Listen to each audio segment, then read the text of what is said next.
En 2026, les prédictions de divers voyants, médiums et experts décrivent une Europe fragilisée par des années d'instabilité économique et de tensions sociales. En France comme ailleurs, l'appauvrissement progressif des classes moyennes et populaires s'intensifie, alimenté par un sentiment d'abandon et d'injustice.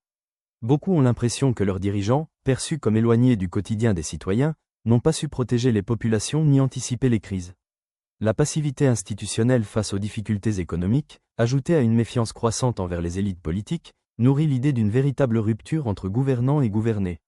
Dans ce climat tendu, la confiance envers les institutions se délite. Certains gouvernements, confrontés à une contestation persistante, renforcent les dispositifs de contrôle et limitent certaines libertés au nom de la sécurité et de la stabilité. Ces mesures, censées apaiser les tensions, sont au contraire interprétées par une partie de la population comme un signe de dérive autoritaire, accentuant encore la défiance et le désarroi. Le sentiment qu'aucune force politique traditionnelle ne défend plus réellement les intérêts des citoyens gagne du terrain, laissant un vide idéologique propice aux discours radicaux.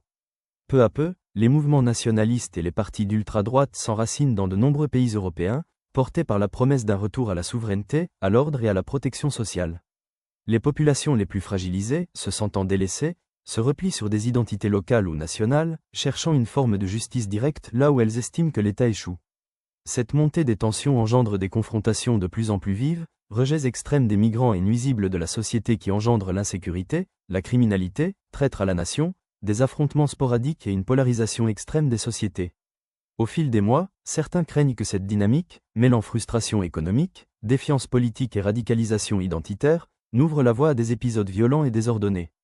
Dans ce scénario sombre, c'est la cohésion même des sociétés européennes qui semble vaciller, menaçant d'entraîner le continent vers une ère de troubles profonds si aucune force de stabilisation, de dialogue et de justice sociale ne parvient à rétablir la confiance et la solidarité entre les citoyens et leurs institutions.